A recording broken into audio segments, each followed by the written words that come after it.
ఈ నెల 17వ తేదీన వరంగల్ నగర పరిధి ఎస్ఆర్ఆర్ తోటలో జరిగిన హత్యకు కారకులైన ముగ్గురు వ్యక్తులను అరెస్ట్ చేసి రిమాండ్కు తరలించినట్లు వరంగల్ ఏసీపీ నందిరాం నాయక్ తెలిపారు. మిల్స్ కాలనీ పోలీస్ స్టేషన్లో ఏర్పాటు చేసిన విలేకరుల సమావేశంలో ఏసీపీ నందిరాం నాయక్, సీఏ వెంకటరత్నం, ఎస్ఐలు సురేష్, శ్రీకాంత్ ఇతర సిబ్బంది పాల్గొన్నారు. ఈ సందర్భంగా ఏసీపీ నందిరాం నాయక్ మాట్లాడుతూ ఈ నెల 2వ వారంలో ఎస్ఆర్ఆర్ తోటలో జరిగిన హత్యకు సంబంధించిన ముగ్గురు వ్యక్తులు బానోత్ నాగేష్, అజ్మీరా అశోక్, తేజావత్ శ్రీనులను సీఏ వెంకటరత్నం ఆధ్వర్యంలో దర్యాప్తు చేపట్టి నేరస్తులను అరెస్ట్ చేసి రిమాండ్కు పంపడం జరిగిందని అన్నారు.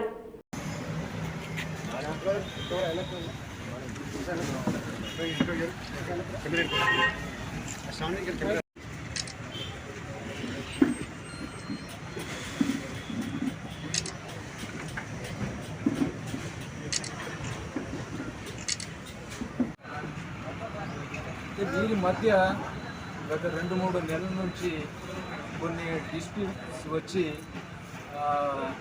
గొడవలు పడుతూ ఉన్నారు.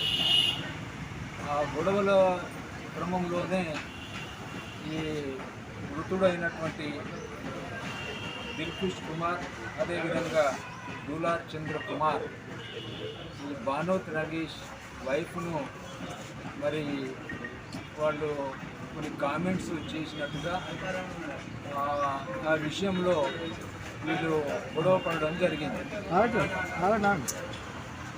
అయితే అది మనసులో పెట్టుకొని బీహార్ రాష్ట్రానికి చెందినటువంటి వారు అంత దూరం నుంచి వచ్చి ఇక్కడ మా భార్యను మరి కామెంట్ చేయడం ఏంటి అనేటువంటిది ఒక గ్రడ్జ్, ఒక పగ అనేటువంటిది వాళ్ళు పెంచుకొని మరి వీళ్ళని ఎట్లయినా ఎలిమినేట్ చేయాలి, వీళ్ళని చంపాలి అనేటువంటిది వాళ్ళు నిర్ణయించుకున్నారు బానోత్ నగేష్.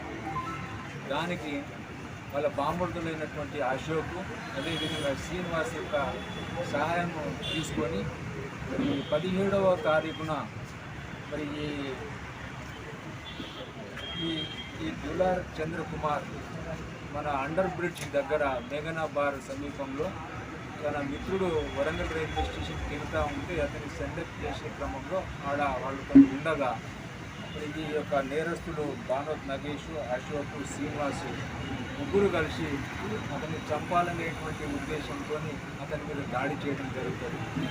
ఆ దాడి నుండి మరి ఈ దులార్ చంద్రకుమార్ తప్పించుకోవడం జరుగుతుంది. అతని యొక్క ఇద్దరు మిత్రులు కూడా తప్పించుకొని వెళ్ళిపోవడం జరుగుతుంది.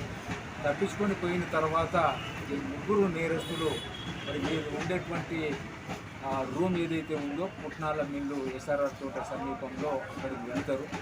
అక్కడ ఈ తప్పించుకున్నటువంటి దులార్ చంద్ర కుమార్ యొక్క తమ్ముడు దిల్ఖుష్ కుమార్ ఆ రూమ్లో ఒంటరిగా ఉండడం చూసి మరి ఈ ముగ్గురు నేరస్తులు మరి బానోత్ నగేష్, అశోక్, అదేవిధంగా శ్రీనివాస్ ముగ్గురు కలిసి అక్కడ వెళ్ళి ఆ రూమ్లో ఉన్నటువంటి దిల్ఖుష్ కుమార్ మీద దాడి చేసి రాడ్డుకొని బలంగా తలపై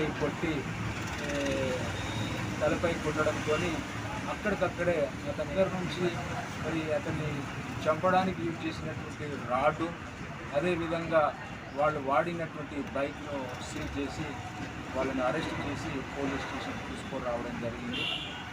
వారిని ఈరోజు ముగ్గురిని కూడా రిమాండ్ పంపడం జరుగుతూ ఉంది. అదేవిధంగా వారిపైన రౌడీ షీట్ కూడా ఓపెన్ చేస్తున్నాం. వాళ్ళు చాలా నోటోరియస్ ఉన్నాడు. ఆ నగేష్ అనేటువంటి ప్రధాన ముద్దాయి ఎవరైతే ఉన్నారో A1 చాలా నోటోరియస్ లో అతని మీద సర్వేలెన్స్ అవసరం ఉంది. అతని పైన మేము రౌడీ షీట్ కూడా ఓపెన్ చేస్తున్నాం. సో ఈ కేసుని నిజంగా కూడా ఇంత షార్ట్ పీరియడ్లో పక్కా